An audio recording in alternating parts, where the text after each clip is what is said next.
what are one of the biggest challenges for using restorative and transformative justice in the sex positive community? I'm here with Meagan Leafateau from idemoniasexualityseminars.com. And if you can't spell that, I couldn't. It's down below. Go ahead, take a look. And I'm Kathy Martilli from the intimacydojo.com. And Meagan, I know you work a lot with this. What are some of the challenges when you're doing a restorative and transformative justice in the sex positive communities? Good question. So, as I was just saying, I can only speak from my perspective, and what I've noticed is that there's not a lot of models to follow. Cameron Butte and I have been searching for different models that we could follow and bring into our communities. And what we kept coming up against is that there wasn't really a lot to follow. So I think a lot of people may be struggling and being in isolation and not really sure who to turn to. And what brought me to this is that I kept seeing people getting kicked out of communities instead of us being able to find ways to heal together. That I was seeing a lot of my friends and other people just being banished from communities, and then either they would show up in another community causing the same harm again, or they would go off on their own and be completely isolated, and I'd watch just their mental health going down, down, down, down, down. And that was what's really driven me to look for other options and look for ways that we can move forward together instead of being separated. Yeah, I so appreciate that because I have an abuse history and I always just wanted my abuser to get help. And I'm not saying that we always have to let people stay in our community if they've done, extreme harm or whatever harm we decide, but having a pathway for that. And I see too many times people are just kicked. I've had people in my community and other people said they were kicked out of their community, and I asked the person, do you understand why you were asked to leave? And they're like, nobody talked to me, they just told me not to come back. And I feel lost and confused, and I was like, people get to do that, they're not obligated to share, and because it does take a lot of courage, but if there's a pathway for it, it makes it so much easier. So what, as you're going forward, like not having this template, which is in some ways beautiful because the carceral system is so messed up. It's not like, while there's black and white lines, they're applied really weirdly, depending on what color your skin is. And yeah. As you've gone through the process, and Cameron shared some in the interview we did with him, which I loved his courage. How do you figure out, like, how are you balancing the community's needs and the person's needs and the victim's needs? Like, there's a whole bunch of different things pushing on this. How do you figure out where to walk so that you're not stepping on toes, like left, right, and center? When someone's new, it's like, I have the analogy of learning to dance, and you're not only dancing with one person, you're dancing with this whole community, and no one knows the steps. Yeah. So your question is, how do we balance, right? Like, how do we do that? I don't know. And what I'm learning is that there isn't a hard, fast rule. Every situation is completely different. Every person is completely different. What they need and want, and what the community needs and wants, is completely different in every single case. So what has been coming up for me is realizing that this is an internal job for each of us.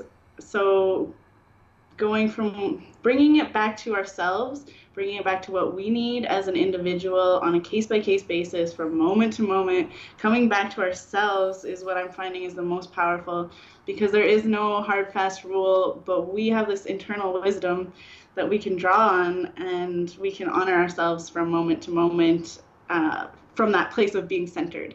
And so that's kind of what keeps coming back up as we're going through, and we've been searching and sifting and looking for answers and ideas and processes and all of this, and it just keeps coming back to, oh yeah, self. Oh yeah, I'm the only person that I can change in this moment, and I'm the only person that I need to honor in this moment. So what does that look like for me? And when we can all kind of come back to that place, I think a lot of shifts can happen Yeah. Yeah. That's beautiful. I mean, I think that's so much of life too, but you're in a very intense situation where it's even more challenging sometimes to be centered like that. If I know that when I've hurt people, not intentionally, but just like humans will hurt each other sometimes, it's very hard to stay present. And when we're trying to guide people to a place where they can interact and hopefully bring someone back into the community in a more healthy way, we all bring different histories and experiences. So I really thank you so much for doing the work you're doing. Thank you. If someone was watching this, because some of the people, you're going to be presenting a presentation of restorative and transformative justice examples with an eye towards sexuality-focused communities at ConvergeCon. I love that. I'm so excited. But some of the people watching may not be able to get to ConvergeCon. So if someone is either wanting to start a transformative or restorative justice process, either as someone who's harmed someone or part of the community or someone who's been a victim, where would they start? And you've done a lot of research. I know you've done like all this work, and some people like West Kansas aren't going to know. There's probably not a community that they can necessarily turn to get, where does someone even start? Yeah. Great question. So you brought up a lot of really, really good points. The first thing that I would love to touch on is that you said that you've harmed people, and I think really getting to that place that we've all harmed in one way, shape, or form. This is how we interact as humans. Some may intentionally harm others, some may not intentionally, but we can't actually always choose how our actions impact another. And so just coming to that place of acknowledging and being like compassionate with ourselves. Okay, like it's okay to acknowledge that I've done things that I haven't. I look back on my life and I'm sure in 10 years I'll look back on my life and now see other and things. Say, oh my gosh, that was where I was at. Oh my gosh, So just how could I not know all the stuff I know now after 10 years of experience? Yeah, and what keeps coming up too is that consent conversations are pretty new in most communities. We're still learning how to flex these muscles and have the conversations and realize how consent ripples out into every aspect of life. And it's still pretty new to be having these conversations. So just having compassion for ourselves, I think, is such a big piece. It's like, yeah, I fucked up, and this person's fucked up, and this person's fucked up. And so, yeah, where do we go? I think was the next part of your, like, how can someone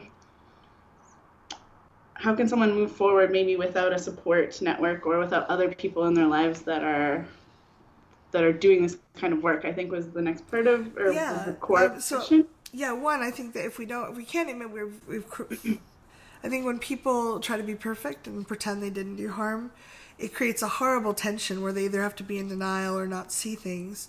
And we're human, and we don't know each other's histories. There's not a little barometer on our forehead or like, do not talk about this. And yeah, it doesn't mean that anyone's bad or wrong. And there are people that do it intentionally, but if someone wanted to form a pod and they're not in the sex positive community, if you go up to the average person on the street and say, will you be part of my pod? They're going to be like, what? Are we swimming with dolphins now or what? Like, what's going on? So it would be challenging to start. Like, where would someone start if they wanted to step out of, like, let's just kick everyone out that does harm?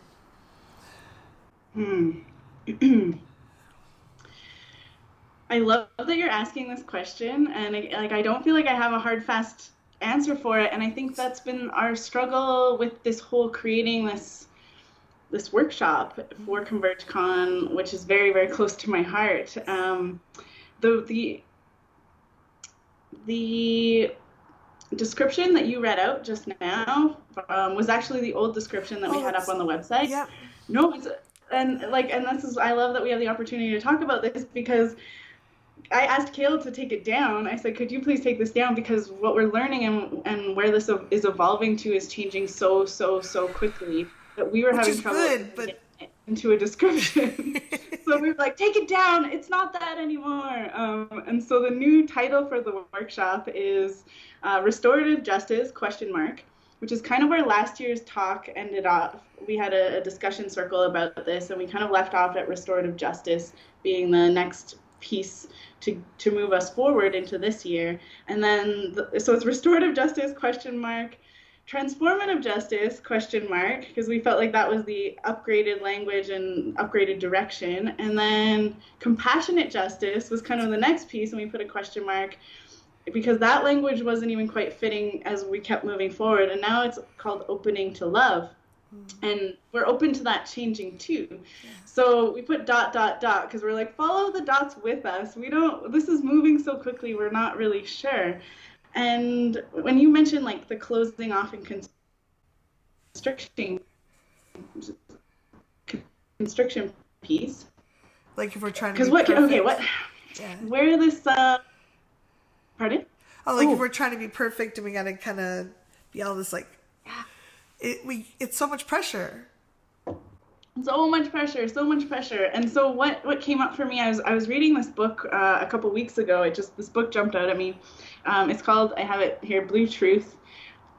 It's called A Spiritual Guide to Life and Death and Love and Sex by David Dida, I think is how it's said. Yep. But as I'm reading through it, the whole process is opening to love, opening to love, opening to love. And what really stood out in the book for me was that when we judge ourselves or we judge another, we actually experience this physical constriction in our body, in certain parts of our body.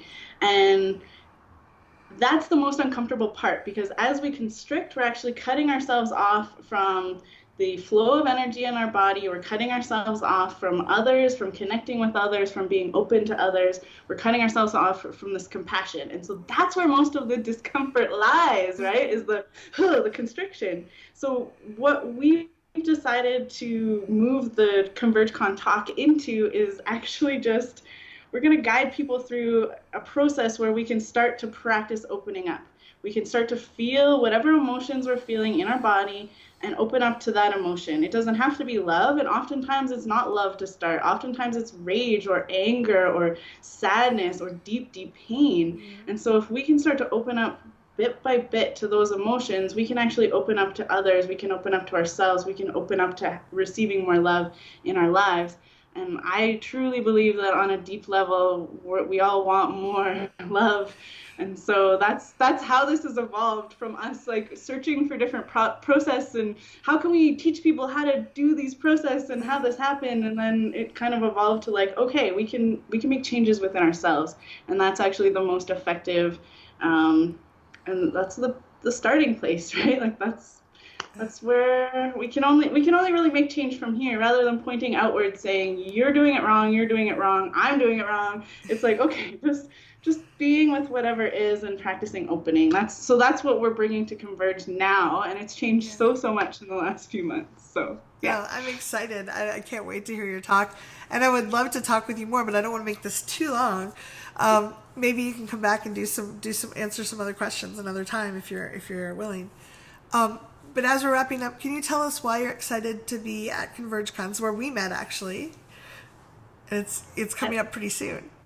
Yes, I'm so excited. I'm so excited to be at Converge. This will be my third year at ConvergeCon, and I love that it brings so many people together with so much different wisdom. Everyone has different experiences and different knowledge and different wisdom, and we all get to converge and come together in this space and learn from each other. So what I found is within Calgary, I was feeling kind of isolated in Calgary and going through some of the stuff alone. And then I came to ConvergeCon and I was like, holy crap, other people are going through this stuff too, and I don't have to do it alone. And so I met a whole bunch of new people that are doing similar things in different ways, and it's created this beautiful network. So I'm excited to see my people and meet new people and have us all together and share so much knowledge and wisdom and excitement together. Oh, that's wonderful. I can't wait to see you. If you're watching this and you have questions, comments, thoughts, please leave them down below. I'll try to get Meagan back to do some more videos, and we'll try to answer your questions then. Thanks, Meagan. Thank you so much.